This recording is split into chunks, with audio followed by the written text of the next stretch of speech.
I'm very happy to welcome on behalf of COMEXI to this special roundtable about the Mexican free trade agreement, the Israeli and Mexico free trade agreement, which is about to have a birthday, 20 years since it was signed. I am Lourdes Aranda. I was Deputy Foreign Minister for a long time, and I was able to have a very close relationship with Israel during those 9 years. We have a very good panel, and I like to welcome Ambassador Zvi Tal, Dr. Jaime Sabudowski, and Mr. Yaniv Tessel, and welcome to good afternoon to the people in Mexico, and good afternoon to our listeners from Israel. We're going to start. I would like to give a brief introduction about the Mexico-Israeli relationship, which they were formally started almost 70 years ago. We started the formal diplomatic relationship, and during those years we have achieved many important landmarks in economic, political, and cultural affairs. Of course, one of those is the free trade agreement signed in 2000, but I would like to recall some other achievements we have in the bilateral relationship.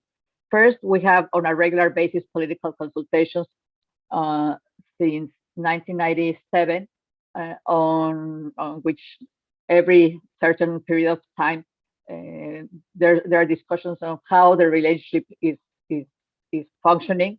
I had the opportunity of participating on 3 of these meetings as Deputy Foreign Minister, 1 in Jerusalem and 2 in Mexico. But there are also very important exchanges at the academic level. One of them, which I like to underline, is the Cátedra Rosario Castellanos, which is given in the Hebrew University of Jerusalem, in which very distinguished Mexican scholars participate annually. It started in 1997. Also, there are very important technical and technological cooperation between Mexico and Israel. We have had important exchanges in which I believe both countries, but in certain way, mostly Mexico, have benefited from them. I would like to point out the free trade agreement has been successful, but I will leave that to my colleagues who have a special involvement in their achievements. But I believe we had a trade of $350 million more or less in 2000, and right now in 2019, which is the latest date in which we have, a regular trade, it was $951 million. So I think it's something that it's important that we listen from the experts how we can evaluate these 21 years of the free trade agreement and what we can do to achieve more. So I invite Dr. Jaime Zabludovsky to join us. We're going to have 5-minute presentations by Dr. Zabludovsky, afterwards Ambassador Tal, and afterwards Mr. Tessel. They're going to give us a brief presentation, and then we're going to go ahead and have a discussion among the 3 of them. And of course, we're open to questions from our guests. Yeah. So Jaime, I would like to introduce Jaime Sabudowski. He has a degree in economics and a PhD also on economics from Yale University.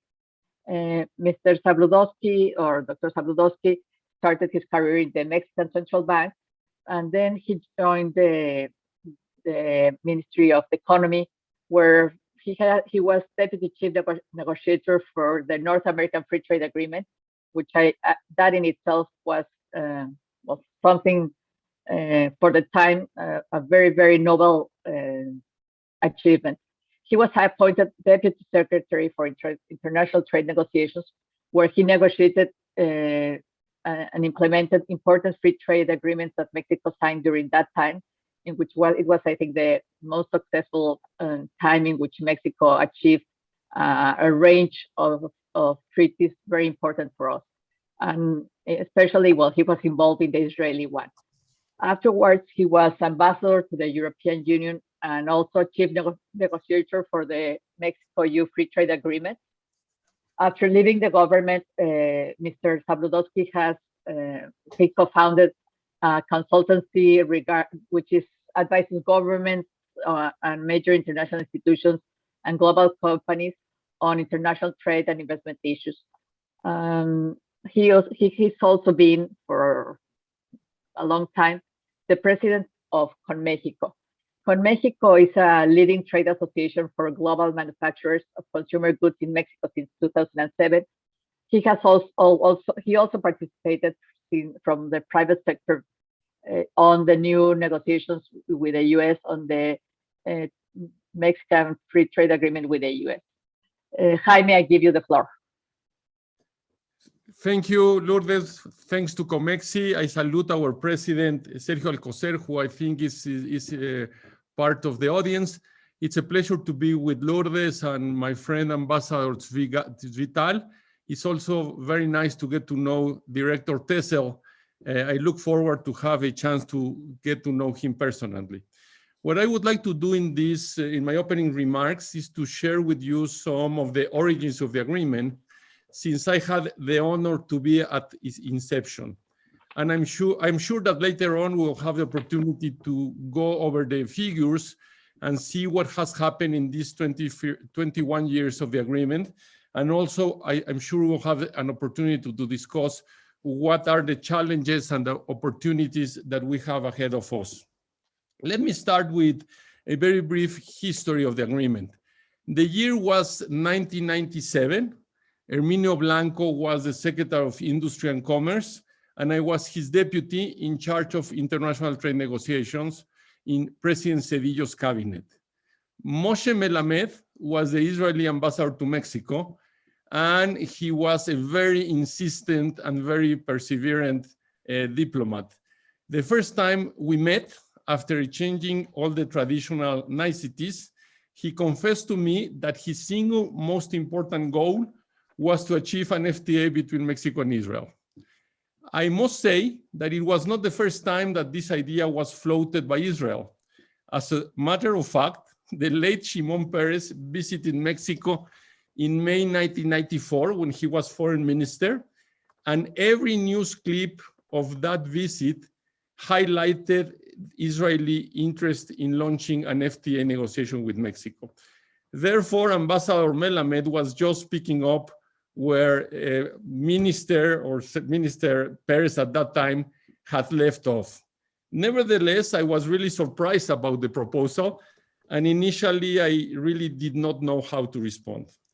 We must remember what was happening in Mexico at that time to assess the boldness of this idea. We were just coming out of the tequila crisis, and we were in the very early stage of the implementation of the multilateral commitments of the WTO. And also we had at that time a very comprehensive trade agenda with our neighbors to the south, both in Central America as well as South America. Last but not least, we were trying to set the condition to negotiate an FTA with the European Union, which is our second most important trading partner. So to put it mildly, we had our plate full, and to be honest, we did not have Israel on the radar. But I offered Ambassador Melamed that we were going to evaluate the idea and present it to my boss, Secretary Blanco. When I got to see Herminio, I was really surprised by his reaction. I thought that Herminio was going to tell me it makes sense, but at this time we cannot engage ourselves into an additional negotiation. His reaction was the opposite. He said to me, Israel has the oldest free trade agreement with the US. They already have an agreement with the European Union. So in some sense, we want to learn from them, and we want to follow their steps. But he told me, before going to see President Cedillo, we have to be sure that this makes sense to the business community. So in order for us to have the support of the business community once that we launch the negotiation. Therefore, he instructed me to go to Israel and organize a trade mission. So in August 97, I led a group of businessmen to Israel. It was the very early stages of the startup nation, and we had the opportunity to visit business incubators and to talk to the officials that were running those programs. No wonder the delegation came back to Mexico very, very enthusiastic. So we decided to take the issue to President Zedillo. Again, very much like Herminio, President Zedillo said, isn't free trade what we are for? Isn't this what we keep preaching to everybody? So as you can imagine, the discussion was over very quickly. With President Zedillo's mandate, Herminio invited his counterpart, the Minister of Trade and Industry at that time in Israel. It was very well known Natan Sharansky. And Natan Sharansky came to Mexico on April 1998 to launch the negotiation. I just realized last week that Ambassador Tal was part of that delegation, or at least was part of the Sharansky team. So the circle is closing very rapidly, because Ambassador Tal was also one of the founding fathers of this agreement. 2 years later, the agreement was signed in Jerusalem as part of President Zedillo's state visit to Israel, which, by the way, is the only state visit of a Mexican president to Israel in the last 45 years. This shows that the importance of FTA goes beyond the impact on trade and investment flows, as Lourdes said. And as Lourdes mentioned, today we have a very comprehensive and sophisticated political and cooperation agenda with Israel. But because an FTA brings the political and diplomatic relationships to a different level. And I think the agreement between Mexico and Israel is not an exception. And it proves how right were Shimon Peres when he launched the idea more than 25 years ago, and former President Zedillo when he reacted very enthusiastic to that proposal. I'm looking forward to have a very positive exchange about the future of our bilateral relationship. Thanks, Lourdes. Thank you very much, Dr. Zabludovsky. It was really interesting to hear how well your bosses were very interested, and they have, well, they knew why. Of course, it was a great way to learn how trade negotiations have been dealt with the EU and the US, which we were about to embark in those negotiations. Ambassador, I want to present Ambassador Zvi Tal, which I hope he recalls. He must have been very young when he participated in these negotiations. But of course, I like to point out he has a law degree from the Hebrew University of Jerusalem and also a master's in political science from the same university. He has been involved in diplomatic affairs for a long time. He has been posted in Brussels in different capacities. He has always also been posted in Rome and credited to the Holy See. He has been posted to the European Union in Brussels, as Dr. Zabludovsky was also some time before. And he has been also a deputy foreign head of mission in Paris. He has worked in the Ministry of Foreign Affairs in different capacities. And he arrived to Mexico as ambassador in December 2018. So he has been living interesting times. And I hope to hear his point of view of the bilateral relationship, but also of the free trade agreement. Ambassador Tal, you have the floor. Thank you very much, Ambassador Aranda. And thank you also for pointing out some of the important landmarks in our bilateral relationships, which will very soon be 70 years old, as you mentioned. And speaking about political consultations, well, after a break of 4 years, we just had them on the 25th of November of last year. See, nostalgia. And I must say that a big chunk of these consultations of what we call the political dialogue was dedicated to economic issues. Now, Jaime, you are very generous, but I'm not really a founding father. I was merely a young legal advisor at the Foreign Ministry when I was privileged to be part of the big team of negotiators and came to Mexico in 1999. But it gave me a sense of the potential that really exists in our bilateral relations. And speaking of that, please allow me to acknowledge the presence of my very dear colleague, Mexico's ambassador in Israel, Pablo Macedo. Well, I must agree with what you have said, Jaime. To my mind, FTA is much more than just an agreement on free trade. It's a centerpiece, really, in building strong bilateral economic commercial ties and beyond that. Now, one could argue that bilateral economic interests can be also guaranteed through other means and other mechanisms, and could probably also make a strong case by giving some successful examples. Still, FTA is based on mutual political commitment. And again, Jaime, you described this, both regarding the Mexican and the Israeli side. It's driven by dynamic economic interests, as reflected by the private sector, strengthened by additional building blocks like protection of investments and networking between economic actors from both ends speaking the same language, better understanding of each other's ecosystems, all of that, and cooperation in innovation and entrepreneurship, which is also very important and significant. All that could be conducive to thriving economic relations.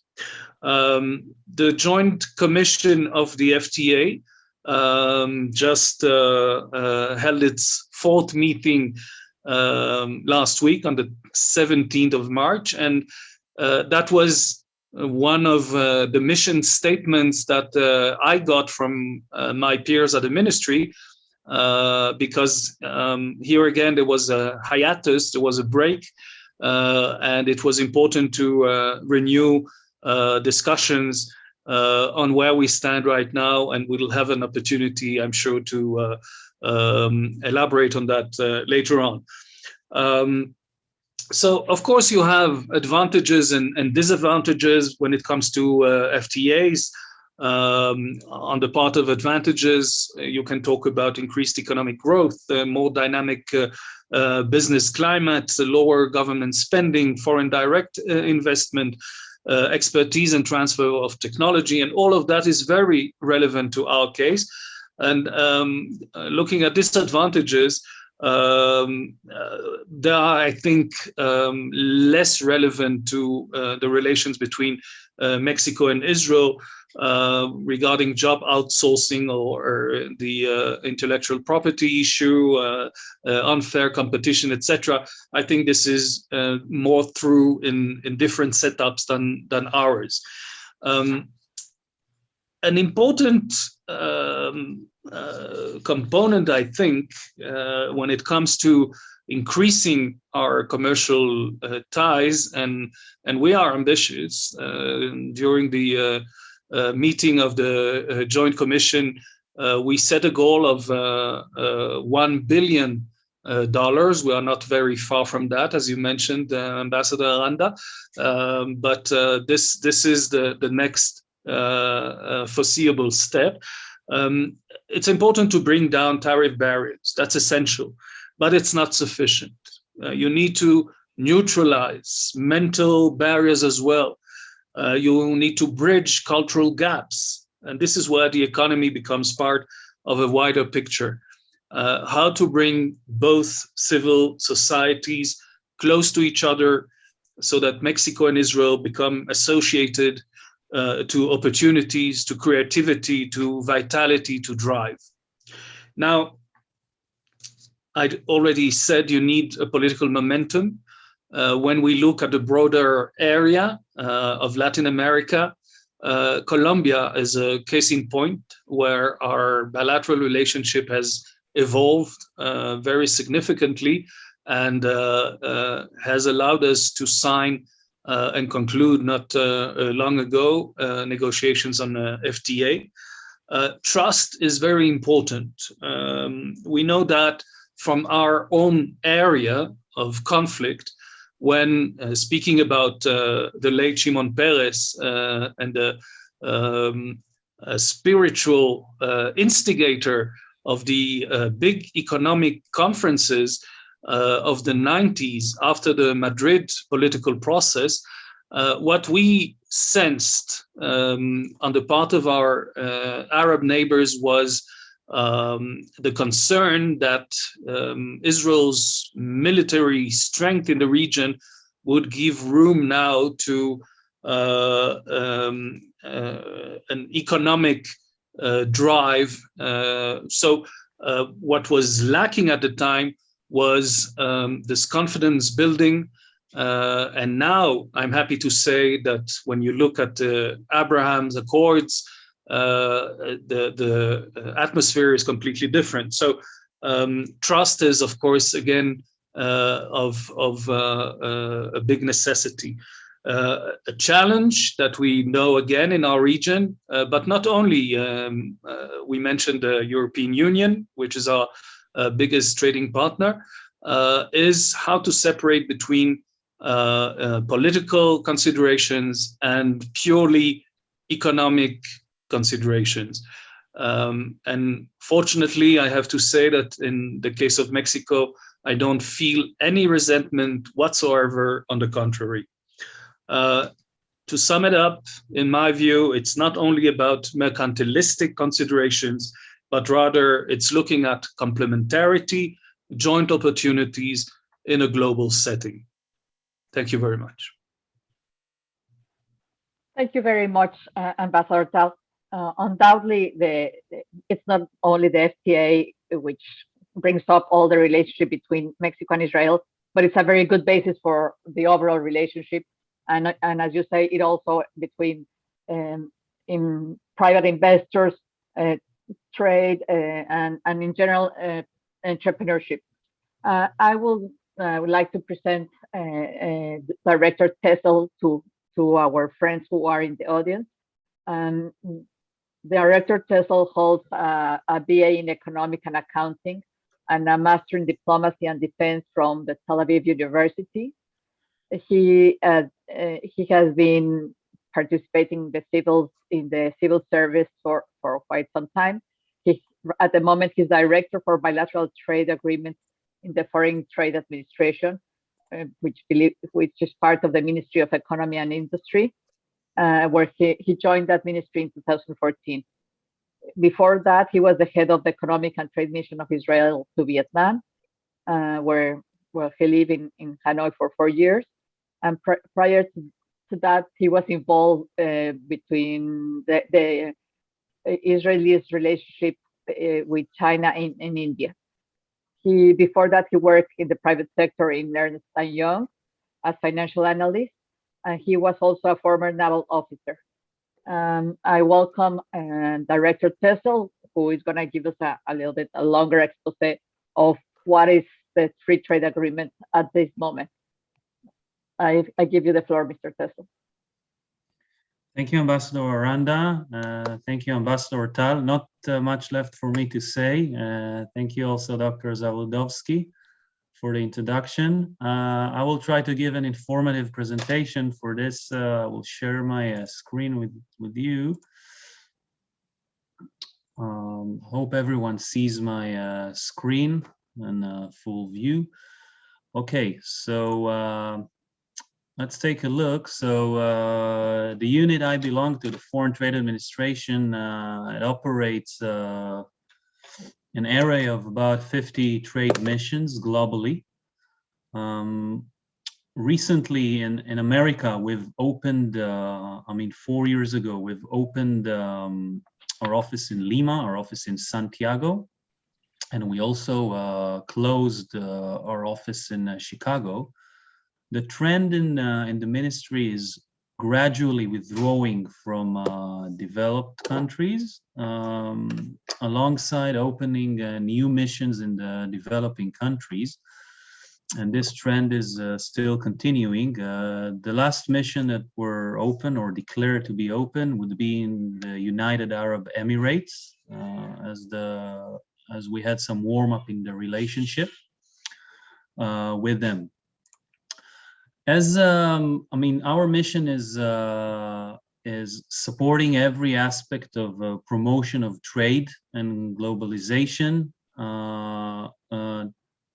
more towards the export, promotion of the Israeli exports to the world.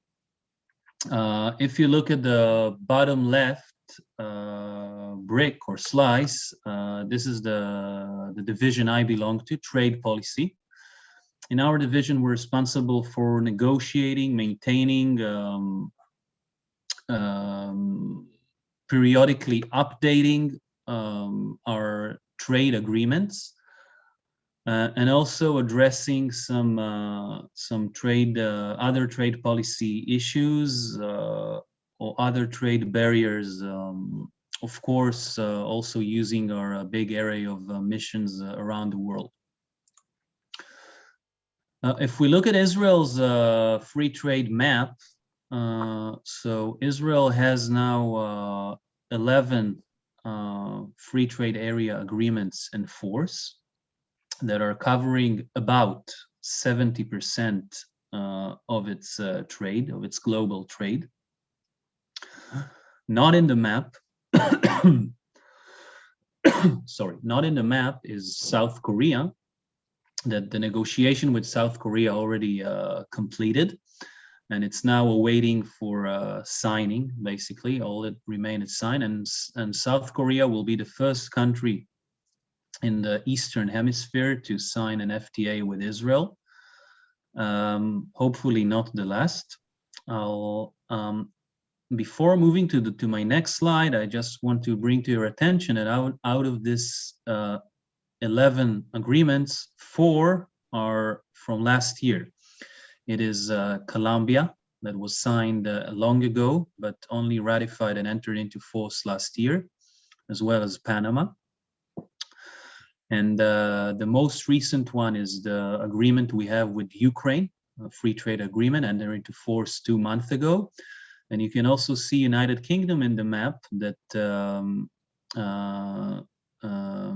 due to the Brexit, we had to separate our agreements with the European Union to an agreement with the United Kingdom, which is now came immediately into force when Brexit happened. If we look at the future of Israel's free trade agreement, we see that there is focus on Asia. Some developed, the map, by the way, that you might not recognize is the Euro-Asian Customs Union, comprised of four different countries. In the Americas, we have Guatemala, hopefully to be signed on this year, by the end of this year. And of course, Vietnam, where I lived 4 years, and I hope also that Israel will conclude its agreement with Vietnam still in 2021. Some of the agreements or the negotiated agreements in this map are at its infancy, and there's some long way to go until it could be signed. I will move forward. Okay, so if we look at Mexico and Israel free trade agreement, I think there is some delay. Okay, hope you see the right slide. So the agreement is one of Israel's long-standing agreements signed over 20 years ago. I mean, in force over 20 years ago. It covers mostly trade in goods and gives a lot of attention onto our rules of origins and the customs procedures. Since it's an old form agreement, it does not have parts that now Israeli puts in its agreement, like trading services or emphasis, as Ambassador Tal mentioned, no emphasis on IP protection. But the coverage in trading goods is vast, and I will explain. So if we see the main milestones in the life of this agreement, so it was signed in 1999, a year later it entered into force. And on non-agricultural goods, or as some may say, industrial goods, we granted full liberalization, gradual liberalization, whereas the final step already took place in 2005, meaning that for those of you in the field of trade and of foreign trade, chapters 25 to 97, all exempt, full tariff elimination. In 2010 was the last significant milestone of this agreement with the amending protocol for transshipment. The transshipment means basically that for certain territories, no direct shipment is needed as long as these territories are engaged with free trade agreements both with Mexico and Israel, and subject to certain conditions, basically minimal change. As long as it follows the protocol, it could be considered as part of the FTA agreement, therefore granting full liberalization when entering into Mexico, enjoying the benefits of the agreement. As Ambassador Aranda mentioned, and also Ambassador Tal, free trade agreements are the highest form of highest level of economic agreements. And when Israel signs, and I guess this is also the approach within the Mexican government, when we sign an agreement, we expect to see potential exponential growth in trade. And since the trade in goods are normally the main pillar of these agreements, we like to analyze the trade. So in 2000, before the agreement entered into force, the total trade volume was $230 million, whereas 10 years later, it more than doubled. If we look, by the way, on the Mexican point of view, this is based on Israel figures, maybe the numbers in Mexico could be a little different, but for Mexico, it increased by tenfold in 10 years. I mean, the exports to Israel. And when we look at last year's number, we look at over $700 million only for trade in goods. So no doubt this agreement was crucial and imperative to strengthen the bilateral trade and bilateral ties. More recently, we also like to look, especially Israel's trade and business services, or I want to correct myself, Israel total trade and services accounts for more or less half of its total exports. So export of services is about 50% of Israel's total exports. So when we look at the trade and business services, we see a growth that is higher than the growth of exporting goods to Mexico. It's also important to Israel. In the future, maybe we will add when we update, we might add some chapters of trade and services and also investment, trade and services, as well as some other parts that basically could, I would say, we can modernize the agreement in some ways. Another part in the agreement that I haven't mentioned yet is, of course, government procurement, that also regulated by a minimum threshold and entities in the agreement, in the free trade agreement. You can have a glance of the composition of the trade in goods. This is export, like Israel, export to Mexico. You can see the composition. And with Mexico, it looks like this, imports from Mexico. And as Ambassador Tal mentioned, another significant event related to our free trade agreement was the recently had Joint Trade Commission under the agreement. You can see some media outlets of these agreements. Unfortunately, I couldn't come to Mexico City because it was held virtually. So I hope I can have another chance in the near future. Maybe we should have another trade commission next year, and I don't want to wait another 10 years to have the next Joint Trade Commission. And it was definitely an important part. It will lead to some, I hope it will lead to some constructive follow-up work, follow-up discussions under the working groups. I want to state that not with us today on screen, but listening to us is also our trade counselor in the embassy in Mexico City, Lior Yaffe.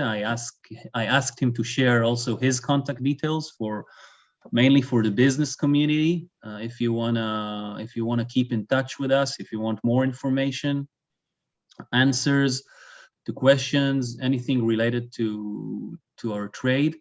The role of the mission in Mexico is basically to connect Mexican and Israeli companies, but not only companies, also other entities.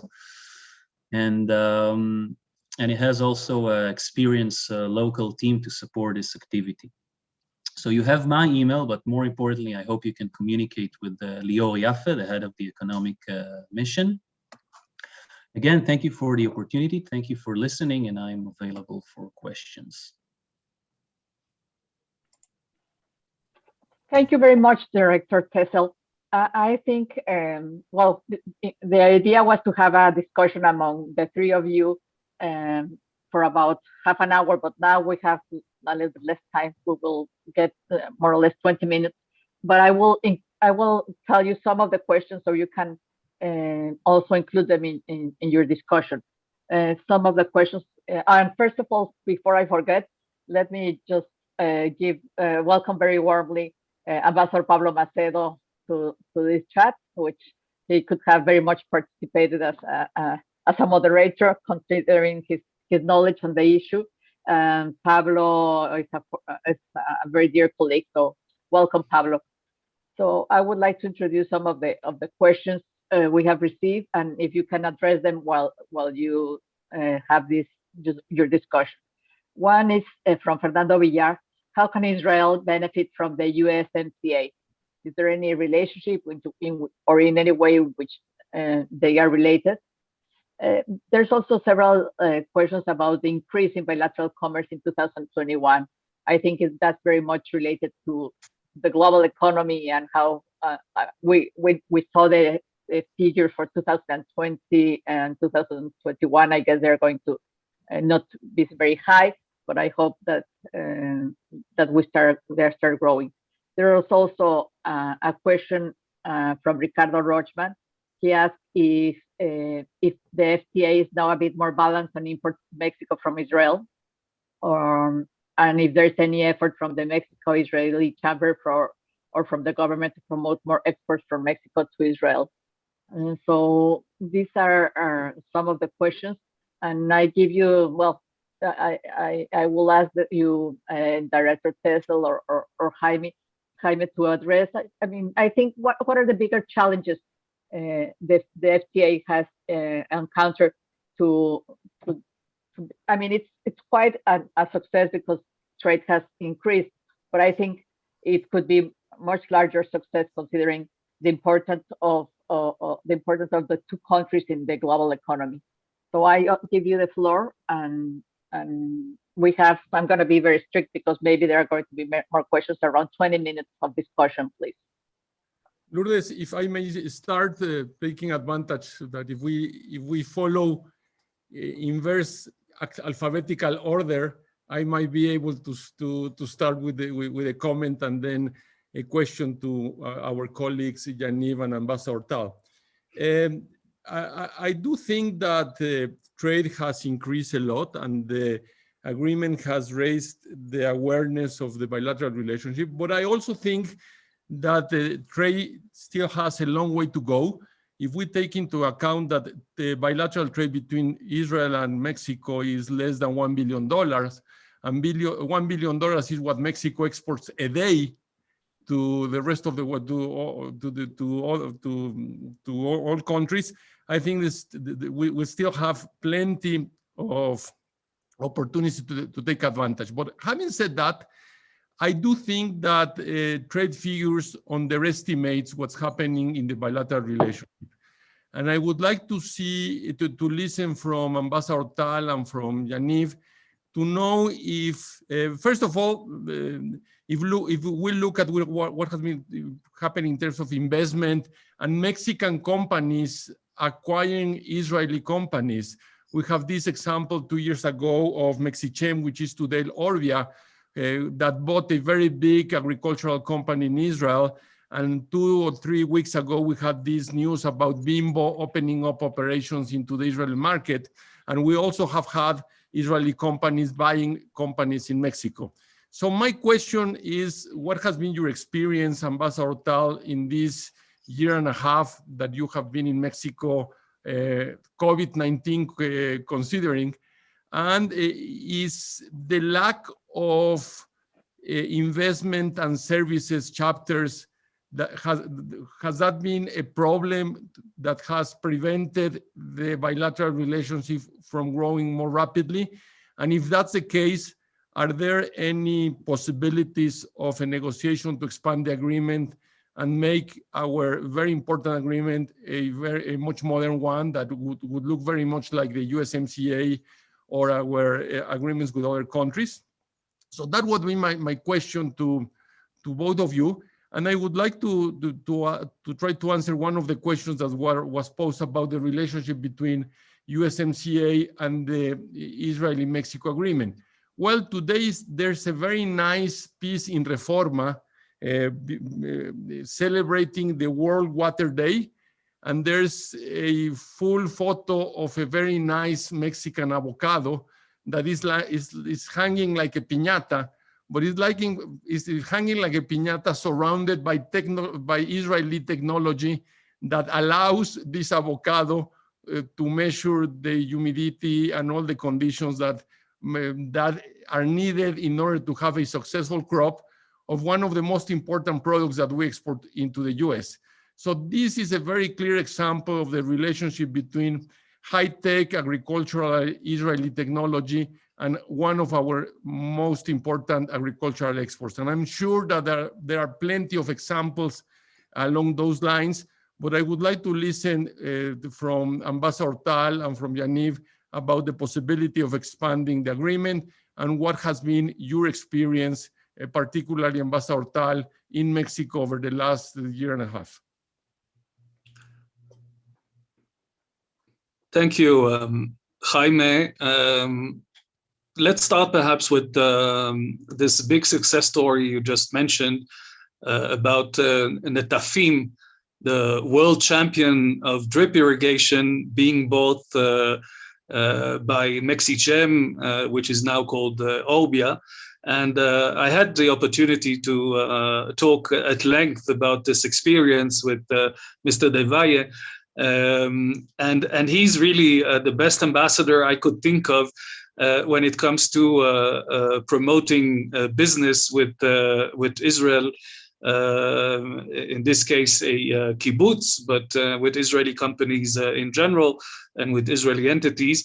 And I think this is the challenge. I mean, we are constantly talking about Israeli high-tech miracle, startup nation, etc. How do you bring that into a feasible language when it comes to encourage Mexican companies to do business with Israel, to invest, etc. So we've been doing a lot, for example, organizing a virtual technological tour of Israel with more than 150 board members of Citibanamex, for example, just 2 weeks ago.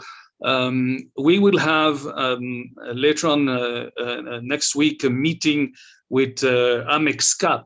The idea here is to involve much more venture capitals, private equity on both sides in order to identify together business opportunities. I mean, you need, of course, also the green light and the encouragement being given by the government. I remember listening to Laurent Fabius, who was the French foreign minister when I was in Paris. Our volume of commerce with France was about $3 billion, which is also quite modest, I would say. And he would go as a foreign minister into really the various stumbling blocks, the various obstacles that, in his view, were not permitting enlarging the volume of trade.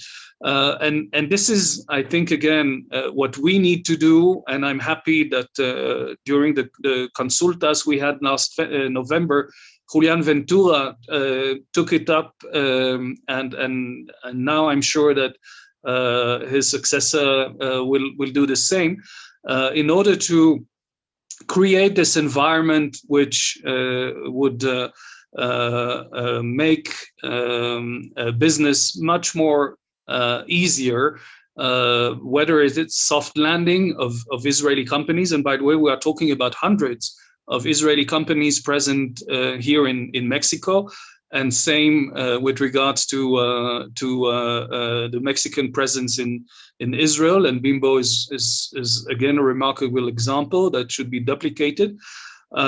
So I think that this is where we should put our trust, enroll partners in the private sector, and also look at, as I said, the more cultural and mental barriers that probably still exist in the mind of business people, both in Israel and here in Mexico. Mexico and Israel should become economic destinations, and this is something you need to work on.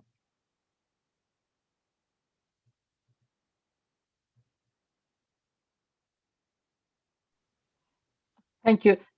Director Tessel, do you have any comments or? As per, I think one of the question asked is about expanding the agreement. As I said briefly in my presentation, we believe this agreement could be amended and expanded, and we can modernize the agreement in some cases, and was also discussed. It is discussed between our ministries. Of course, negotiating or updating an agreement is not a short process. It needs to have support and commitment from both sides, and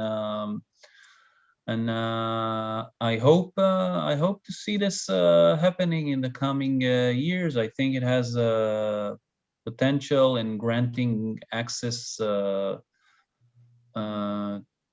more agricultural goods, to modernize some chapters in the agreement that are a little bit obsolete, that could facilitate the trade, the daily routine of the trade. Removing some more technical barriers, and create a good platform for trade and services and flow of foreign investment, as no doubt this is something that is happening happened in the past years. That's it on that topic. Well, I think something some of you have mentioned, and which is very important, and right now you went a little bit more deep into this, about the modernization of the agreement.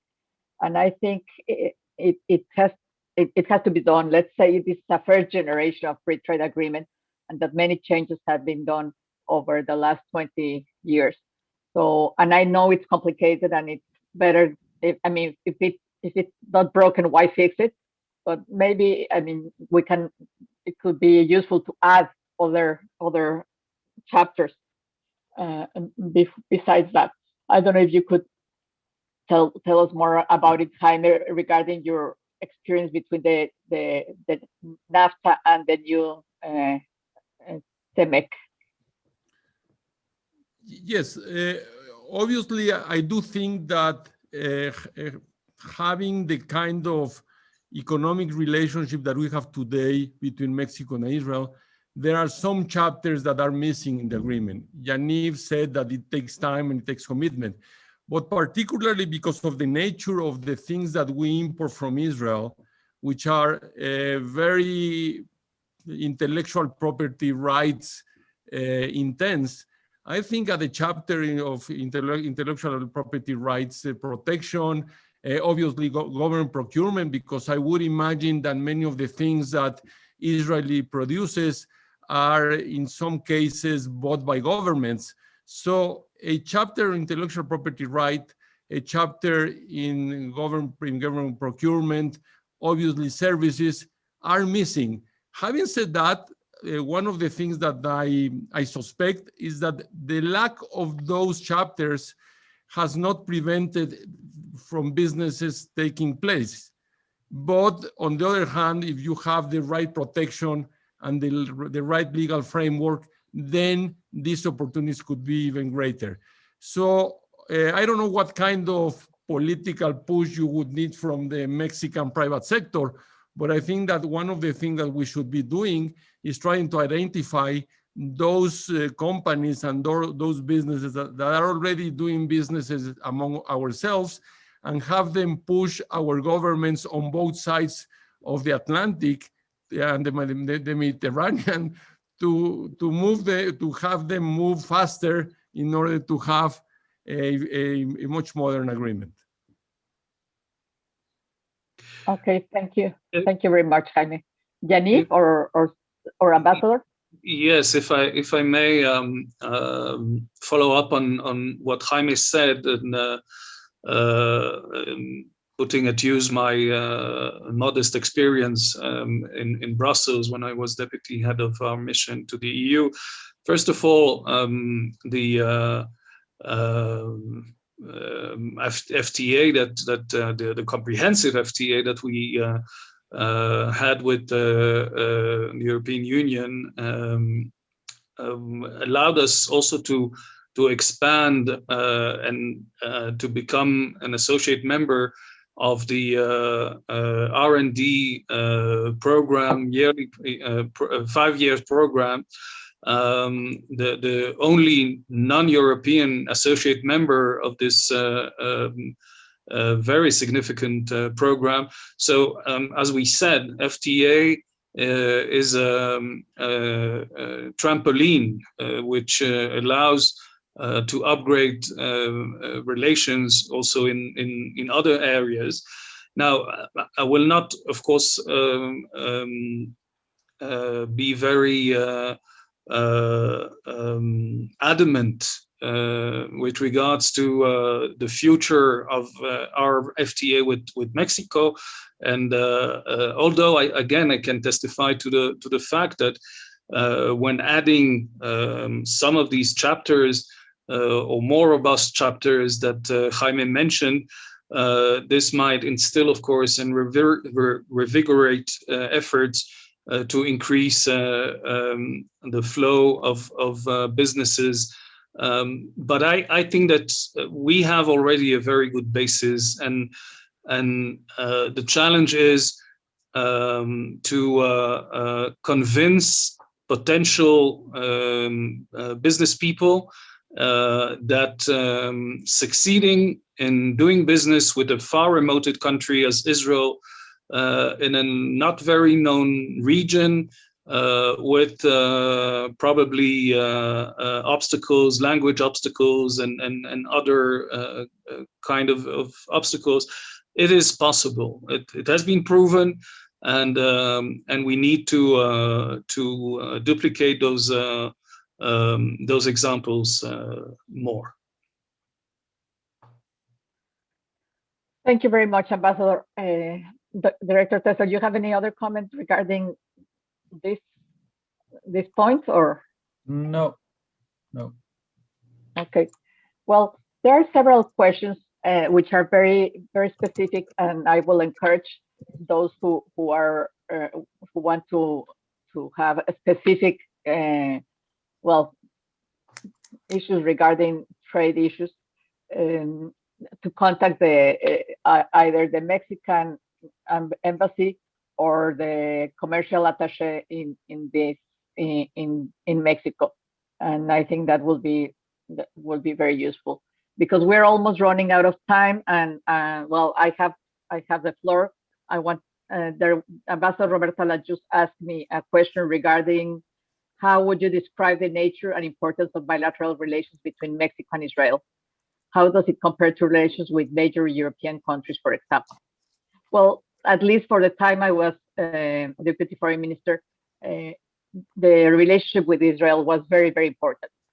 Of course, it was some very difficult moments in terms of security for Israel at the time, and there were important concerns which we had to raise, and it was a different world, I would say, and a different situation for your country, now different for now, but it has always played a very important role, at least from President Calderon and President Fox, which I work for, gave specific importance to Israel and to the relationship. There's also a very, as you know, not so large community, Jewish community in Mexico, but a very important one. So they also play a role in the relationship, and there's also, I think, very, very close cultural ties between our universities, not only cultural, but also on the technological level. So I do believe there are, as important as with the European countries, very important ties between Mexico, Israel, or let's say not Mexico and Spain, but maybe Mexico and other European countries. And how do they compare? Well, there are different levels of dialogue, but I think we did have a very regular dialogue between deputy directors or directors and also foreign ministers on a regular basis. And there was also some issues we agreed to disagree at the multilateral level, but in that sense, we had a very, very respectful relationship, which I enjoyed very much working with Israel all this time. Unfortunately, we had marvelous ambassadors from Israel to Mexico and from Mexico to Israel. So that makes things easier for whoever is the boss in Mexico. I think, let me see, there's a minute for one more question. May I relate to the intimacy in our relations, just very briefly, complement what you said, Ambassador Aranda. We mentioned the consultas of November, but on the 7th of April, we'll have a dialogue on UN and international organizations, taking into account, of course, the third membership of Mexico at the United Nations Security Council. So we are preparing this dialogue with Undersecretary Marta Delgado, with whom we have a very close relationship.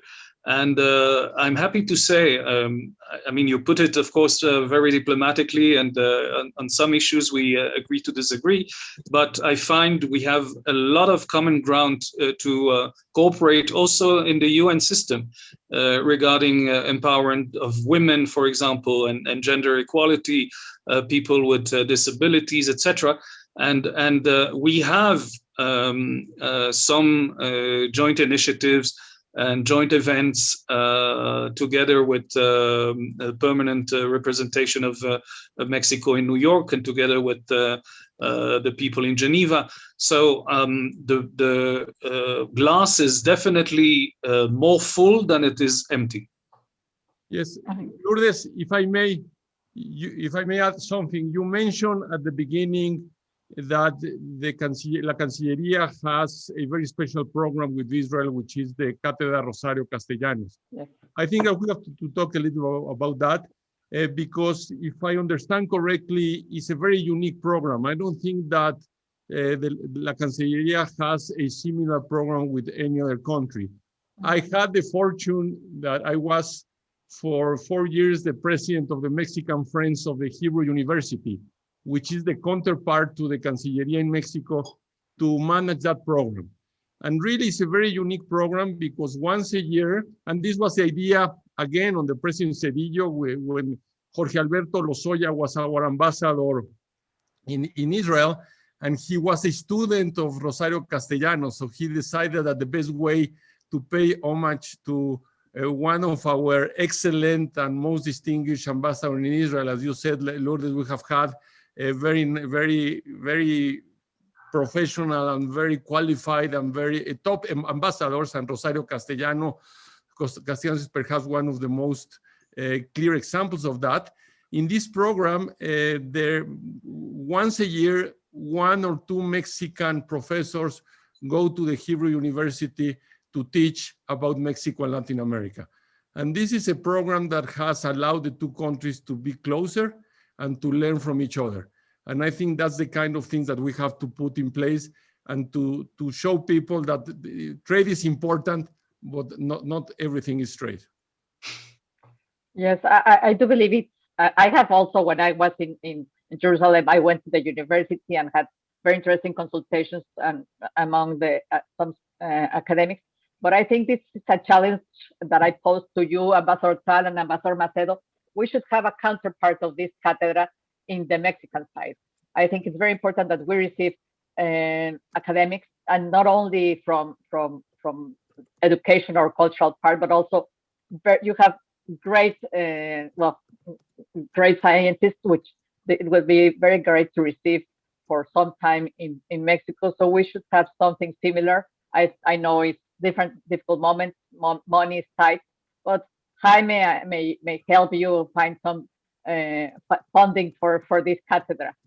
But well, in this note, I would like to thank very much Ambassador Tal, Director Tessel, and of course Dr. Jaime Zabludovsky on this on behalf of COMEXI for this very, very interesting roundtable. I would also like to thank all the audience and all the very good questions you posed to us. Mr. Tessel, I know there's a request for your presentation. If you can send it to COMEXI, and if you agree for it to be distributed among those who want to receive it. Thank you very much. I don't know if any of you want to say something for closing.